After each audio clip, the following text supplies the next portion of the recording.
Life is a beautiful thing. Sharing opinions, having different opinions, debating those opinions is one of the best parts of being human. So today in this video, I am going to give you my top 5 exercises ever. Not top 5 of a particular muscle group, just my favorite 5 exercises. You might agree, you might disagree. Sound off in the comments. This is not a complete workout. I'm not recommending that you do this as some sort of full body workout. What I would say is if you are starting out training, make sure to include these 5 exercises in your program because I feel they offer the most bang for your buck. Start off nice and simple. On the chest, everyone's favorite muscle, the exercise that I am going to choose is simply the incline dumbbell press. This is an exercise that I have always favored over the barbell. Just something a little bit terrifying about the thought of that bar falling on me and killing me whilst I'm doing a heavy set. And that is the primary word there, guys. Heavy. I like to do this exercise heavy. Previously, I was going for 2 to 4 reps, but recently I've been going in the 4 to 6 rep range. That means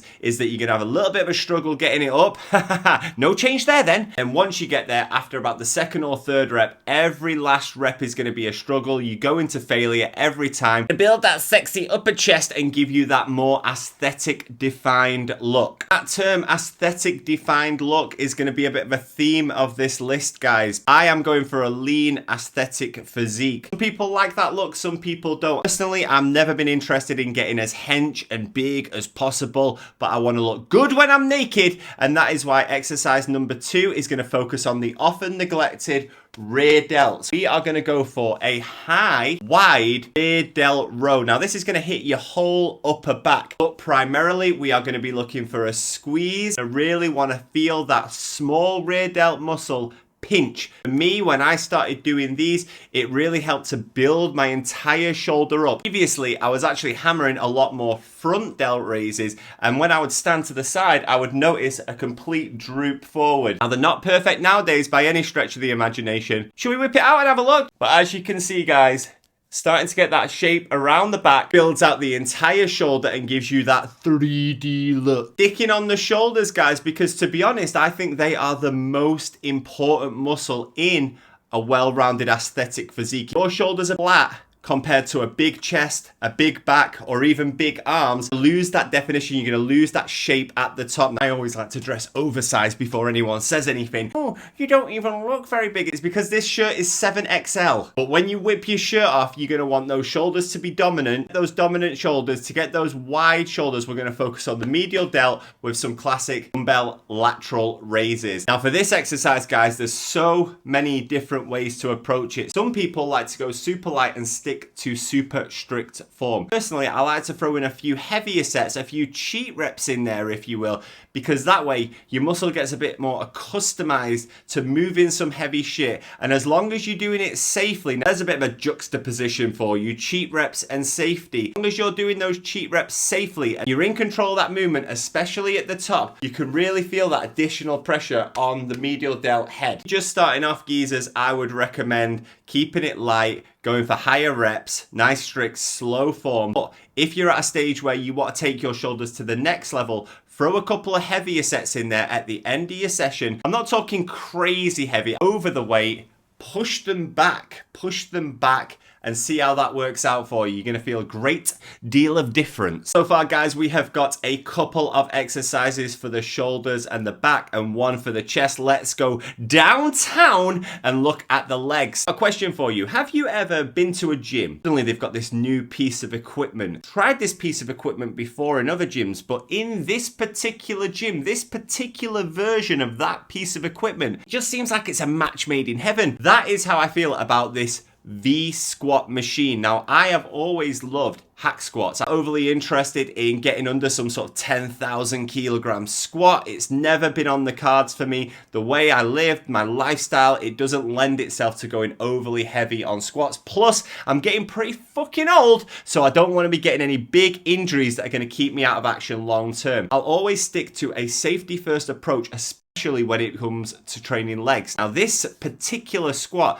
over in Tokyo, I'm not there anymore. I do miss that machine, I'm going to be honest. I was pounding out some of the best numbers of my life. I don't know why. I've tried this machine in other gyms and I just don't quite feel it as much in my current gym, which has this very machine, not the same brand, different color. Maybe the angles are a little bit different. I don't really feel it as much and I like to just get on the Smith machine. This particular V-squat machine, everything was perfect. I could feel it in my ass, my quads, a little bit in my calves when I wanted to. I was shaking, I was quivering. It was like a Japanese porno live from Tokyo. Most importantly, I was never in any real danger. I never had any aches and pains. So if you've got one of these machines, guys, I would recommend not going ultra heavy at first. Definitely work it into your program. Build up that weight gradually, safety first, and once you get to a certain level, it can, in my opinion, theoretically replace squats altogether. Right, last but not least, guys, and let's be honest, no one really cares about any of those other ones based on my physique. I'm not known for a monstrous chest or glorious tree trunk legs. Shoulders are pretty decent. I'm pretty happy with my overall physique, to be honest. What I'm saying is, if you've clicked this video, especially if this is your first time seeing this face, these glasses, this hat,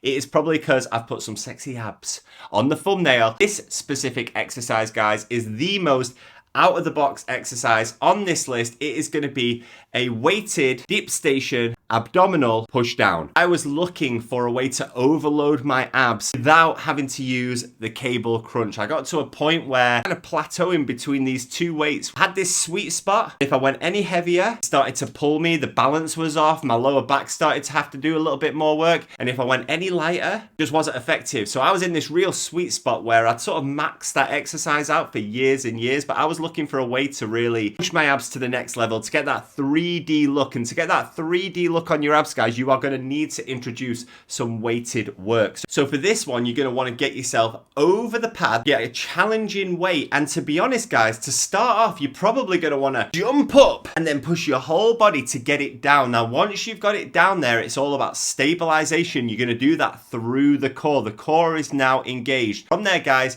it's all about bringing it up slowly and controlled and pushing it back down, squeezing at the bottom. It is one of the most intense, one of the most effective, one of the most challenging ab exercises that I have incorporated into my routine down the years. If I could only do one abdominal exercise for the rest of my life, I would put my faith in this exercise to keep me looking good. That's it for this one, geezers, but this video isn't really about me. This video is about starting a little bit of a conversation. Drop your favorite exercises down below. Let's have a chat. What do you agree with? What do you disagree with? I don't think anyone's going to include that last one on there, are they? Because I feel like I made it up myself. No, I did. I'll be honest, I've never seen anyone else doing it before, but nothing is really truly original nowadays, so I can't take ownership of that. More content like this, be sure to help your boy out, drop a like, subscribe to the channel. Have a nice day, guys, and until the next one, bye bye.